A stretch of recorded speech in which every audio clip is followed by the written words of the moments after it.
A very good morning to all my dear students. आशा करते हैं कि आप लोग सब हेल्दी होंगे और अपनी पढ़ाई अच्छे से कर रहे होंगे। प्रिपरेशन आपकी बढ़िया चल रही होगी। और आज हम लोग BCA 5th सेम की मैथ्स न्यूमेरिकल मेथड्स यूनिट 3 का टॉपिक करेंगे। Derivative formula for central differences के दो मेथड्स थे। कल एक मेथड बता दिया गया है आपको। सेकंड मेथड है स्टेलिंग फॉर्मूला। स्टेलिंग फॉर्मूला क्या होता है और कैसे निकलता है और इसको अप्लाई कैसे करते हैं, तो देखिए कि इसको हम किस तरीके से इस क्वेश्चन को कर सकते हैं। ठीक है, तो आइए देखते हैं। इसमें देखिए, सबसे पहले हमारे क्वेश्चन में गिवन क्या था, एक्स और वाई। एक्चुअली हम लोगों के पास थोड़ा सा बोर्ड छोटा है, तो जिसकी वजह से हम क्वेश्चन को सॉल्यूशन में ही लिख देते हैं। एक्स और वाई की वैल्यू हमने सॉल्यूशन में ही सेंट्रल डिफरेंस टेबल में पहले से लिख दी है। तो एक्स की वैल्यू गिवन है 0, 300, 600, 900, 1200, 1500 और 1800। ठीक है, y की वैल्यू गिवन है 135, 149, 157, 183, 201, 205, 193। ठीक है, अब हमें ये देखना होता है, आपने देखा है कि ये जो सेंट्रल डिफरेंस मेथड होते हैं, इसमें दो फॉर्मूले होते हैं, एक बेसल्स होता है, एक स्टेलिंग होता है। इन दोनों में ही u की वैल्यूज हम लिखते हैं, और तो हम किसी में लिखते नहीं हैं। जो हमारे नॉर्मल होते हैं मेथड, जैसे न्यूटन फॉरवर्ड और बैकवर्ड डिफरेंस इंटरपोलेशन फॉर्मूला होता है, ये इक्वल इंटरवल के लिए होता है। ऐसे अनइक्वल इंटरवल के लिए हमारे पास दो फॉर्मूले होते हैं। एक होता है Newton divided difference interpolation formula, और दूसरा होता है हमारा कौन सा होता है दूसरा हमारा, एक मेथड लैग्रांजीज फॉर्मूला। ठीक है, तो ये दोनों फॉर्मूले अनइक्वल इंटरवल के लिए होते हैं। अनइक्वल इंटरवल क्या होता है और इक्वल इंटरवल क्या होता है? अनइक्वल इंटरवल होता है कि जो x की वैल्यूज गिवन होती हैं, तो उसमें जैसे फर्स्ट और सेकंड वैल्यू है, तो सेकंड वैल्यू से फर्स्ट वैल्यू जब माइनस करेंगे, जो वैल्यू हमको मिलेगी वही थर्ड से सेकंड माइनस करने पे मिलनी चाहिए। मतलब बीच का जो डिफरेंसेस है सारी वैल्यूज में, वो सेम होना चाहिए। अनइक्वल इंटरवल में ये इक्वल मतलब ये जो डिफरेंस होता है ये सेम नहीं होता है। ठीक है, लेकिन इसमें हम u अप्लाई करते हैं, जो हमारा derivative formula for central difference है, जिसमें हम दो मेथड्स पढ़ते हैं। एक हम पढ़ते हैं बेसल्स फॉर्मूला, दूसरा हम पढ़ते हैं स्टेलिंग फॉर्मूला। बेसल्स फॉर्मूला हम कल पढ़ चुके हैं, स्टेलिंग फॉर्मूला हम आज पढ़ेंगे, जिसमें हम u यूज करते हैं। u क्यों यूज करते हैं? सबसे पहले हम देखते हैं कि y की जितनी भी वैल्यूज गिवन है y में, ठीक है, अब उसमें y या x कोई भी कॉलम आप ले लो, इनमें आप देखिए टोटल नंबर ऑफ वैल्यूज कितनी गिवन है, 1 2 3 4 5 6 7। अगर इसकी हम मिडिल वैल्यू निकालना चाहें तो कौन से नंबर की वैल्यू होगी? फोर्थ नंबर की। 1 2 3 इधर से हटा दीजिए, 1 2 3 इधर से हटा दीजिए। 183 आपकी कौन सी वैल्यू है? मिडिल वैल्यू है। इसको आप y0 ले सकते हो, और इसके ठीक सामने इधर जो 900 दिया हुआ है, इसको आप क्या ले सकते हो? इसे x0 ले सकते हो। इसीलिए तो जो हमारी मिडिल वैल्यूज होती हैं, उसके सामने u की वैल्यू आपकी क्या हो जाती है? 0। लेकिन जरूरी नहीं है कि ये सब में ही मतलब ऐसे 7 वैल्यूज हो। जब ऑड नंबर्स में वैल्यूज गिवन होती हैं, ऑड नंबर का मतलब क्या हुआ कि इसमें टोटल नंबर ऑफ वैल्यूज कितनी गिवन है? 7। तो 7 आपका क्या है? Odd number. 5 आपका क्या है? Odd number. तो इसमें तो आप मिडिल वैल्यू निकाल लोगे। लेकिन जब इवन नंबर में वैल्यूज गिवन होती हैं, तब आप क्या करोगे? तब आप बेसल फॉर्मूले में, जैसे मान लीजिए 6 वैल्यूज गिवन है, तो 6 वैल्यूज में 2 ऊपर की हटा दी, 2 नीचे की हटा दी, 2 वैल्यूज बची। तो बेसल में आप ऊपर वाली ले लेना, स्टेलिंग में आप नीचे वाली वैल्यू ले लेना। लेकिन आंसर में कोई बहुत बड़ा, ऊपर दोनों वैल्यूज में से कोई भी एक वैल्यूज आप ले सकते हो। आंसर में कोई बहुत बड़ा डिफरेंस नहीं आना है, क्योंकि हम लोग अप्रोक्सीमेट वैल्यू निकालते हैं, एग्जैक्ट वैल्यू हम लोग की वैसे भी नहीं निकल पाती। ठीक है, अब देखिए, तो हमने यहाँ यहाँ पे 0 लिख लिया u की वैल्यू। और ये कई बार आपको हम बता चुके हैं कि 0 के ऊपर वाली जितनी भी वैल्यूज होंगी वो -1, -2, -3 हो जाएगी, और 0 के नीचे वाली जितनी भी वैल्यूज होंगी 1, 2, 3 इस तरीके से हो जाएगी। ठीक है, तो देखिए वही चीज हमने लिखी है 0, -1, -2, -3, 1, 2, 3। अब देखिए u वाले कॉलम में सबसे ऊपर क्या आ रहा है, -3।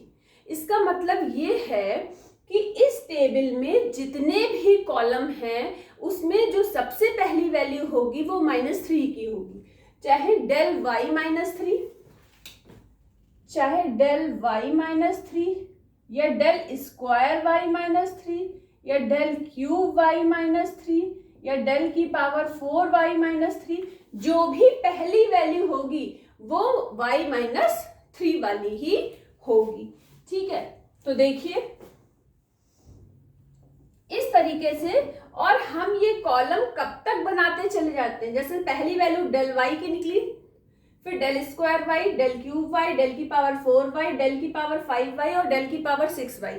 ये जो है टेबल कब तक आगे बढ़ी, जब तक हमारे पास सिंगल वैल्यू ना बच जाए। अब ये लास्ट वैल्यू देखिए -86 लिखा है, अब इसके बाद ये कॉलम आगे नहीं बढ़ सकता, ये वैल्यूज यहाँ पे फिनिश हो गई, अब हम एक भी कॉलम आगे नहीं बना सकते। ठीक है, अब देखिए अब क्या होता है इसमें, ये वैल्यूज निकाली कैसे है हमने, सेम मेथड है। 140 del y वाला कॉलम देखिए, 149 में से 135 माइनस करी 14 आ गया, 157 से 149 माइनस करा 8 आ गया, 183 में से 157 माइनस करा 26 आ गया। इस तरीके से निकाली del y की वैल्यू। फिर del स्क्वायर y में 8 में से 14 माइनस करा -6, फिर 26 में से 8 माइनस करा 18। अब देखिए del क्यूब y वाले में हमने क्या करा, 18 में से माइनस करा -6 तो 24 आ गया, फिर -8 से -18 किया -26 आ गया, फिर del की पावर 4y वाले कॉलम में -26 से -24 किया -50 आ गया, फिर -6 से -26 करा तो 20 आ गया।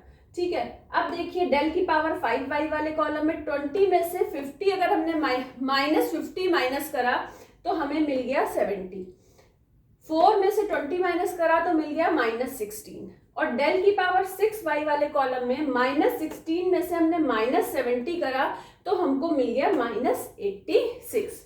अच्छा, बेसल फॉर्मूले में हम आपको बता चुके हैं कि ये जो डेरिवेटिव मेथड से हम निकालते हैं और ये फॉर्मूले हमारे पास किस तरीके से आते हैं। आप देखो इन फॉर्मूले में किसी में भी u नहीं है, क्योंकि u इज इक्वल टू क्या हो जाता है, 0 हो जाता है। हम जो भी काउंटिंग करते हैं भाई, हमारी जो काउंटिंग होती है, जो हम मिडिल वैल्यू लेते हैं u की, वो हमें बहुत सोच समझ के लेनी पड़ती है। तो हमने हमने यहाँ पे 0 लिया है तो x 0 900 है, y 0 183 है, तो इसी के ऊपर और इसके नीचे माइनस और प्लस में वैल्यूज है, तो सारी कैलकुलेशन हम इस 0 को देखते हुए कर रहे हैं। इसलिए इसमें u की जो वैल्यू होती है डेरिवेटिव मेथड में वो क्या होती है, 0। इसलिए आपके दोनों फॉर्मूले में, चाहे फर्स्ट डेरिवेटिव हो जिसे हम dy बाई dx बोलते हैं, चाहे सेकेंड डेरिवेटिव हो जिसे हम d2y बाई dx2 बोलते हैं, इन दोनों में ही u नहीं होता है। अगर आपको u लगा के आपको क्वेश्चन को सॉल्व करना है तो जैसे यूनिट सेकंड में आपने पढ़े हैं फॉर्मूले, आप उस फॉर्मूले को यूज करके क्वेश्चन को सॉल्व कर सकते हो। ठीक है, तो देखिए हमारा इसका फॉर्मूला क्या होता है, dy by dx first derivative के लिए 1/h 1/2 del y0 plus del y minus 1। अब ये देखिए ये इसके यहाँ पे होता है सफिक्स में नीचे बिल्कुल है, ये नहीं कि आपने y माइनस 1 को ऐसा मान लिया y माइनस 1, ऐसा नहीं होता है। y और बिल्कुल यहाँ पे -1 इस तरीके से होता है। फिर -1/10 -1/12 del cube y minus 1 plus del cube y minus 2 plus 1/60 del की power 5 y minus 2 plus del की पावर 5 y माइनस 3। अगर इस फॉर्मूले को आपको और आगे बढ़ाना है तो आप लिख सकते हो। एक चीज आपको बता दें कि जो फर्स्ट डेरिवेटिव होता है स्टिलिंग फॉर्मूले में, उसमें जितने भी डेल की जो पावर होती है इवन नंबर्स में वो सारे 0 हो जाते हैं, वो सारे क्या हो जाते हैं, 0। इसीलिए देखिए डेल की पावर 1 वाला लिखा है, डेल की पावर 3 लिखा है, डेल की पावर 5 लिखा है। डेल की पावर 6 वाला भी जो टर्म होगा वो क्या हो जाएगा, 0। अगर नेक्स्ट टर्म हम देखें डेल की पावर 7 वाला, तो क्या हो जाएगा, डेल की power 7 y minus 3 plus del की पावर 7 y माइनस 4। लेकिन इससे ज्यादा की हमको जरूरत ही नहीं पड़ती, क्योंकि इससे ज्यादा हम लोगों की टेबल बनती ही नहीं है। डेल की पावर 6 वाला टर्म तो इस फर्स्ट डेरिवेटिव में वैसे ही 0 हो गया है, तो हमें डेल की पावर 5y तक ही पूछा गया। अच्छा, एक चीज और, इस क्वेश्चन को जहां से हमने लिया है उसमें केवल फर्स्ट डेरिवेटिव निकालने के लिए बोला गया है, मतलब dy बाई dx। हमने लेकिन आप लोगों के लिए कि अगर बाई चांस सेकेंड डेरिवेटिव भी निकालने के लिए बोला जाए तो उसका फॉर्मूला क्या होगा, d2y by dx to 1 upon H square. अच्छा, फर्स्ट डेरिवेटिव में सारे फॉर्मूले में 1 अपॉन एच होता है और सेकेंड डेरिवेटिव में सारे फॉर्मूले में 1 अपॉन एच स्क्वायर होता है। ठीक है, तो अब इसमें देखिए फर्स्ट डेरिवेटिव में सारे ऑड टर्म्स थे, सेकेंड डेरिवेटिव में सारे इवन टर्म्स होते हैं। इसमें इवन टर्म देखिए डेल स्क्वायर वाई माइनस 1, फिर यहाँ डेल की पावर 4 वाई माइनस 2, फिर यहाँ डेल की पावर 6 वाई माइनस 3। फोर्थ वाले टर्म में -1/12 आ गया है और सिक्स्थ वाले टर्म में +1 अपॉन 90। मतलब इसमें एक टर्म प्लस, दूसरा माइनस, फिर प्लस, फिर माइनस, इस तरीके से आगे होगा। ठीक है, अब इनमें आप वैल्यूज पुट कर दोगे तो फर्स्ट वाले का आंसर आ जाएगा 0.085222। सेकेंड डेरिवेटिव का आंसर आ जाएगा 0.00000117। ठीक है, अब हम बता देते हैं कि ये सारी वैल्यूज कौन कौन सी हैं, तो वो बता देते हैं हम आपको। देखिए, सबसे पहले हमें डेल y 0 की जरूरत पड़ेगी। एक बार देख लेते हैं, बोर्ड आप लोगों को क्लियर दिखाई पड़ रहा है? बोर्ड तो बहुत ज्यादा क्लियर है। अब देखिए, सबसे पहली वैल्यू डेल y 0, तो डेल y 0 और डेल y माइनस 1, तो डेल y वाले कॉलम में आ जाए। पहली वैल्यू क्या है, डेल y माइनस 3 की, फिर डेल y माइनस 2 की, उसके बाद है डेल y माइनस 1 की। तो ये वैल्यू है आपकी डेल y माइनस 1 की, फिर ये वैल्यू है आपकी डेल y 0 की, ये वैल्यू आपकी किसकी है, डेल y माइनस 1 की, और ये वैल्यू है डेल y 0 की। ठीक है, अब देखिए डेल क्यूब वाले में, तो डेल क्यूब वाले कॉलम में -1 और -2 चाहिए, तो डेल क्यूब y वाले में पहली वैल्यू y माइनस 3 की है, फिर y माइनस 2 की है, जो हमें चाहिए डेल क्यूब y माइनस 2। ये कौन सी है, डेल क्यूब y माइनस 2, और क्या चाहिए, डेल क्यूब y माइनस 1, तो डेल ये वाली है डेल क्यूब y माइनस 1, ये वाली वैल्यू -6। अब हमें कौन सी चाहिए, डेल की power 5 y minus 2 plus del की पावर 5 y माइनस 3। तो पहली वैल्यू -3 है, दूसरी -2 है, तो देखिए डेल की पावर 5 y माइनस 2, नहीं y माइनस 3, फिर ये वाली हो जाएगी डेल की पावर 5 y माइनस 2। ठीक है, तो ये y माइनस 2 हो गई। अब ये सारी वैल्यूज, मतलब यहाँ पे आपको वैल्यूज कौन सी पुट करनी है वो हम लिख देते हैं, फिर आप लोग सॉल्व कर लेना। ठीक है, ये वाली वैल्यू है 20, 18 प्लस 26। ठीक है, क्यूब वाले में ये वाली वैल्यू है -6 माइनस 26। ठीक है, केवल वैल्यूज हमने रख के दिखा दी। फिर इस वाले में क्या वैल्यू है, -16 प्लस 70।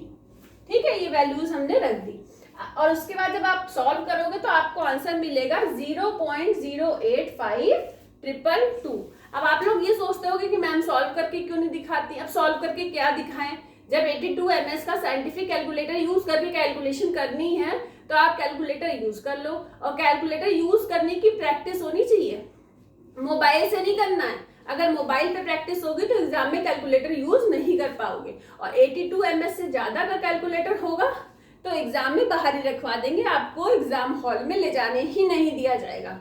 ठीक है, अब देखिए सेकेंड डेरिवेटिव के लिए del square y minus one, del square y minus one, पहली वैल्यू वाई माइनस थ्री, दूसरी वाई माइनस टू, फिर ये वाली वैल्यू है del square y minus one मतलब माइनस एट, फिर डेल की power four y minus two, del की power four y minus two की क्या है 20, ये 20 हमने लिख दी है, फिर डेल की power six y minus three, एक ही वैल्यू दी हुई है माइनस 86, तो वो माइनस 86 लिख दिया। अब इस पूरे को आप सॉल्व कर लोगे तो आपको आंसर मिल जाएगा 0.000117। ठीक है, तो आशा करते हैं कि आप लोगों को ये वीडियो बहुत पसंद आया होगा। तो जो मेरा चैनल है tutorial classes bye Garima Singh, तो इसको लाइक करना, सब्सक्राइब करना मत भूलना और कमेंट भी कर देना और शेयर भी कर देना, जिससे और लोग भी इसका अपॉर्चुनिटी उनको भी मिल पाए इन लेक्चर्स को अटेंड करने की और वो भी एग्जाम में अच्छे नंबर ला पाए। ठीक है, थैंक यू। और नेक्स्ट लेक्चर में हम लोग क्या पढ़ेंगे वो हम आपको बता देते हैं। हम लोगों का इक्वल इंटरवल वाला टॉपिक हो गया है, Newton's forward and Newton difference interpolation formula, और सेंटर डिफरेंस फॉर्मूले हो गए हैं, स्टिरलिंग फॉर्मूला और बेसल्स फॉर्मूला, और अब हम लोग पढ़ेंगे अनइक्वल इंटरवल के लिए लैग्रांजीज फॉर्मूला और Newton's divided difference interpolation formula. ठीक है, ये सारे यूनिट थर्ड में जो भी हम टॉपिक पढ़ रहे हैं वो किस मेथड से पढ़ रहे हैं, by derivative method. Thank you so much.